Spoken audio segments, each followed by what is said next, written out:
Friends வணக்கம். Welcome to Thenimani YouTube channel. நான் உங்கள் டாக்டர் மணிமொழி. இன்றைக்கி நம்ம இந்த குக்கிங் விளாக்ல என்ன பார்க்க போகிறோம் அப்படின்னா, கணவாய் மீன் தொக்கு எப்படி செய்கிறது அப்படின்னு பார்க்க போகிறோம். இதை இங்கிலீஷில் ஸ்குவிட்னு சொல்லுவாங்க. இதை கடையில் கொடுத்து நல்லா க்ளீன் பண்ணி வாங்கிட்டு வந்துடணும். இதுக்கு தேவையான இன்க்ரீடியன்ட்ஸ் பார்த்திங்கன்னா, நான் 1 கிலோ கனவா மீன் எடுத்திருக்கேன்.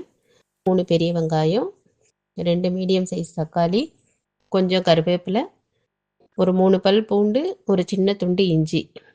இது போக ஒரு 1/4 ஸ்பூன் சோம்பு, 2 ஸ்பூன் குழம்பு மிளகாய்த்தூள், 1 ஸ்பூன் தனி மிளகாய்த்தூள், கொஞ்சம் உப்பு தேவையான அளவு. இதெல்லாம் எடுத்துட்டு இப்போ வாங்க வீடியோக்குள்ளே போவோம். எப்படி இது செய்கிறதுன்னு பார்க்கலாம்.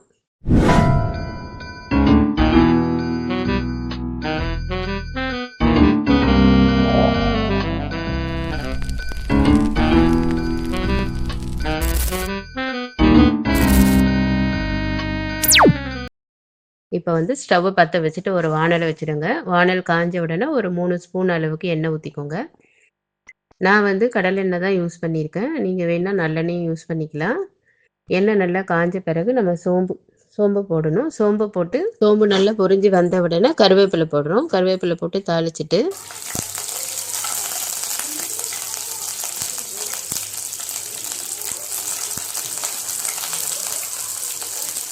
நம்ம எடுத்து வச்சிருந்தோம் பார்த்தீங்களா, பூண்டு ஜி ரெண்டையும் லைட்டாக தட்டிட்டு அதே எண்ணெயில் போட்டு வதக்கணும்.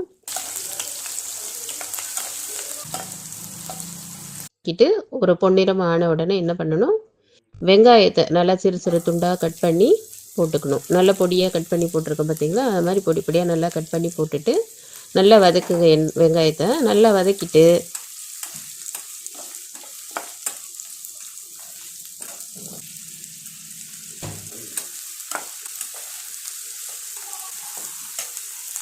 அதுக்கப்புறம் தக்காளியும் அதே மாதிரி நல்ல பொடி பொடி துண்டாக நம்ம கட் பண்ணி போட்டுக்கணும். போட்டு அதையும் போட்டு அதோட சேர்த்து வதக்கணும்.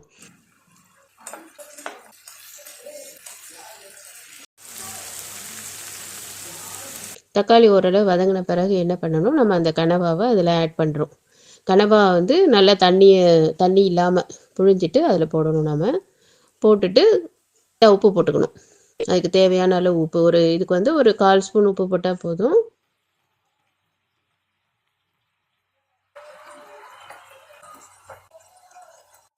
போட்டு வதக்கும் போது பாருங்கள், அது அப்படி கலர் மாறுது பார்த்தீங்களா, கனவா அப்படியே வெள்ளையாக மாறி வருதா. அந்த மாதிரி வதங்கின உடனே மிளகாய்த்தூளை நம்ம போடணும். தனி மிளகாய்த்தூள், குழம்பு மிளகாய்த்தூள் ரெண்டுத்தையுமே நம்ம அதில் ஆட் பண்ணி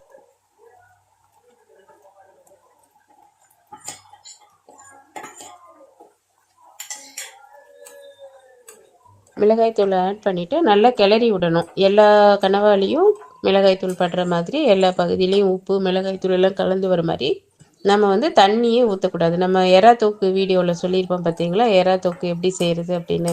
ஏறக்குறைய அதே மாதிரி தான். எறாலும் எப்படி தண்ணி விட்டு அதே தண்ணியில் வெந்துடுவோம், அதே மாதிரி கனவாவும் அதே தண்ணியிலே வெந்துடும். ஸோ நம்ம தண்ணியெல்லாம் எக்ஸ்ட்ராவாக ஊற்ற வேண்டியதில்லை. மிளகாய் பொடியை போட்டு நல்லா கிளறி விட்டு மூடி வச்சிடணும். ஜஸ்ட் ஒரு 10 to 15 மினிட்ஸில் வெந்துடும். ஆனால் நம்ம இடையிடையில் திறந்து அதை கிளறி விட்டுக்கிட்டே இருக்கணும். நல்லா கிளறி விட்டுட்டு ஒரு 15 மினிட்ஸ் கழித்து எடுத்து பார்த்தீங்கன்னா, கனவாவை அழுத்தி பார்த்தீங்கன்னா அது கட் ஆகும் ஈஸியாக. அப்படி கட்டாச்சு அப்படின்னா நல்லா வெந்துடுச்சு கனவா அப்படின்னு அர்த்தம். அது நமக்கு கிரேவியாகவே வேணும்னாலும் அப்படியே நம்ம யூஸ் பண்ணிக்கலாம். இல்லை உங்களுக்கு நல்லா கொஞ்சம் ட்ரையாக வேணும்னாலும் இன்னும் கொஞ்சம் நேரம் அதை அப்படியே க்ளோஸ் பண்ணி வச்சுருந்து கிளறி விட்டுட்டே வந்தீங்கன்னா நல்லா ட்ரை ஆகிடும். இதை நம்ம சாப்பாட்டுக்கு சைட் டிஷ்ஷாகவும் யூஸ் பண்ணிக்கலாம்.